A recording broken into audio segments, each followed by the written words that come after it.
Hindu calendar के अनुसार हर साल ज्येष्ठ माह की अमावस्या तिथि को वट सावित्री का व्रत रखा जाता है।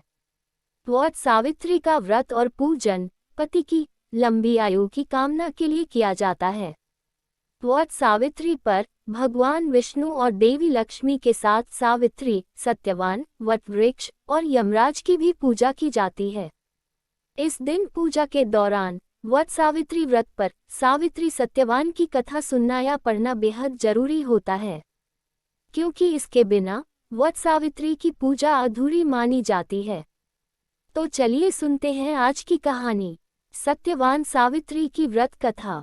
प्राचीन समय में मध्य देश वर्तमान में सियालकोट में शाकल वंशी अश्वपति नामक एक राजा थे। उनके कोई संतान नहीं थी। तब ब्राह्मणों के निर्देश पर वे पुत्र की कामना से सभी कामनाओं को पूर्ण करने वाली सावित्री अर्थात गायत्री की आराधना करने लगे। कुछ समय के बाद उनकी आराधना से प्रसन्न होकर सावित्री देवी ने राजा को दर्शन दिए और उनकी भक्ति से प्रसन्न होकर देवी ने उन्हें सुंदर पुत्री होने का वरदान दिया। 9 महीने बाद ही राजा की पत्नी ने एक सुंदर कन्या को जन्म दिया। तब राजा ने ब्राह्मणों से कहा, तप के द्वारा आवाहन किए जाने पर माता सावित्री ने इसे मुझे दिया है तथा ये सावित्री के समान रूप वाली है, अतः इसका नाम सावित्री होगा।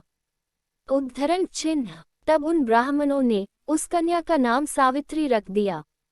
समय बीतने पर जब सावित्री विवाह योग्य हो गई तो राजा को उसके विवाह के लिए योग्य वर ढूंढने की चिंता सताने लगी।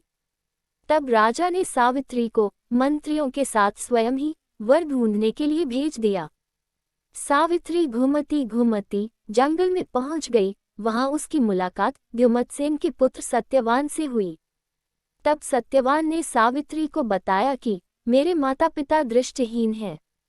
मेरे पिता किसी समय सालवा देश के राजा थे। वह इस समय यहाँ तपस्या कर रहे हैं। ये सब जानने के बाद सावित्री ने सत्यवान को मन ही मन अपने पति के रूप में वरण कर लिया और राजमहल आकर अपने पिता से सत्यवान को पति रूप में से स्वीकार करने की बात कही। ये बात जब नारद जी को मालूम हुई तो वे राजा अश्वपति के पास आकर बोले कि आपकी कन्या ने वर खोजने में बड़ी भारी भूल की है। सत्यवान गुणवान तथा धर्मात्मा अवश्य है, परंतु वह अल्पायु है। 1 वर्ष बाद ही उसकी मृत्यु हो जाएगी। नारद जी की बात सुनकर राजा उदास हो गए। उन्होंने अपनी पुत्री को समझाया, लेकिन सावित्री तो सत्यवान को पति के रूप में स्वीकार कर चुकी थी। इसलिए माता पिता के समझाने के बावजूद भी सावित्री धर्म से पीछे नहीं हटी। आखिरकार राजा को झुकना ही पड़ा और सावित्री का विवाह सत्यवान के साथ कर दिया। विवाह के बाद सावित्री राजमहल छोड़कर सत्यवान के साथ जंगल की कुटिया में रहने लगी। सावित्री ने पत्नी धर्म पूरी निष्ठा से निभाया। वह अंधे सास ससुर की सेवा करती थी और पति के साथ प्रेम पूर्व रहती थी। लेकिन इसके बाद सत्यवान की मृत्यु का समय निकट आ गया। सत्यवान अल्पायु है, इसके बारे में सभी जानते थे, लेकिन नारद जी ने तो सत्यवान की मृत्यु के दिन के बारे में भी सावित्री को बता दिया था। सत्यवान की मृत्यु के पहले सावित्री तप, व्रत, उपवास और पितरों का पूजन करने लगी थी। प्रतिदिन की तरह अपनी मृत्यु वाले दिन भी सत्यवान लकड़ी काटने के लिए जंगल चले गए और सावित्री भी साथ में चली गई। जंगल में जैसे ही सत्यवान लकड़ी काटने पेड़ पर चढ़ते हैं, उन्हें चक्कर आ जाता है। तब सावित्री अपनी गोद में सत्यवान का सिर रखकर सहलाने लगी। तभी वहां यमराज आ गए और सत्यवान के प्राण लेकर अपने साथ लेकर जाने लगे। सावित्री ने अत्यंत व्याकुल होकर पूछा, हे देव, आप कौन हैं और मेरे पति को कहाँ ले जा रहे हैं? यमराज ने उत्तर दिया, तुम पतिव्रता हो, अतः मैं तुम्हें बताता हूँ कि मैं यम हूँ और आज तुम्हारे पति सत्यवान की आयु पूरी हो गई है, अतः मैं उसे ले जा रहा हूँ। तुम्हारे सतीत्व के तेज के सामने मेरे दूत नहीं आ सके, इसलिए मैं स्वयं आया हूँ। ये कहकर यमराज दक्षिण दिशा की तरफ चल पड़े। थोड़ी देर बाद यमराज ने मुड़कर पीछे देखा तो सावित्री भी चली आ रही थी। यमराज ने कहा, सावित्री, तुम कहाँ चली आ रही हो? तुम्हारी आयु अभी बाकी है, तुम हमारे साथ नहीं आ सकती, लौट जाओ। इतना कहकर यमराज आगे बढ़े। कुछ देर बाद यमराज ने फिर मुड़कर देखा तो सावित्री चली आ रही थी।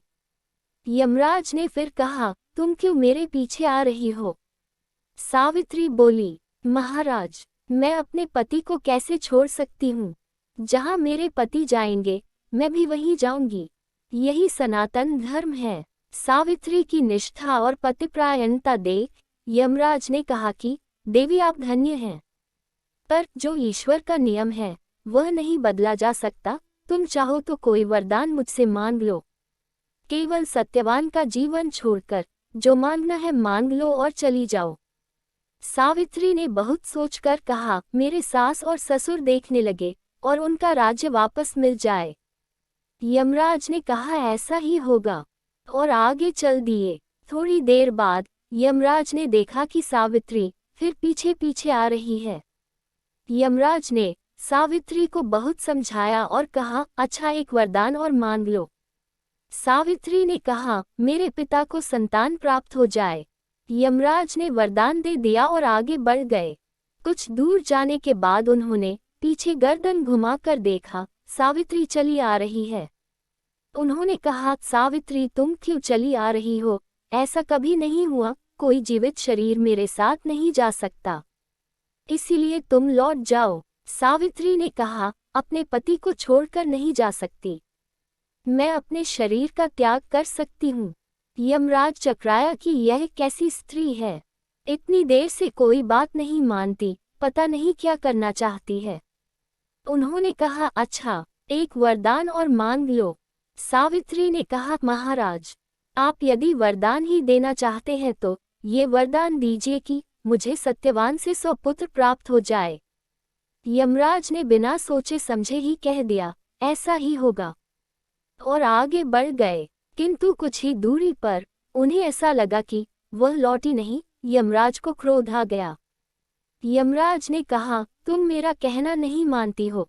सावित्री ने कहा, है धर्मराज, एक तरफ तो आप मुझे संतान प्राप्ति का आशीर्वाद दे रहे हैं और दूसरी तरफ मेरे पति को अपने साथ लिए जा रहे हैं, ये कैसे संभव है? ये सुनकर यमराज को ध्यान आया। वह सावित्री की चतुराई और धर्मपरायणता से अत्यंत प्रसन्न होते हैं। यमराज तुरंत सत्यवान के प्राणों को मुक्त कर देते हैं। सत्यवान फिर जीवित हो जाते हैं। सत्यवान के माता पिता को उनका खोया हुआ राज्य और अपनी आंखों की रोशनी मिल जाती है। वहीं सावित्री के माता पिता को भी पुत्र रत्न की प्राप्ति होती है।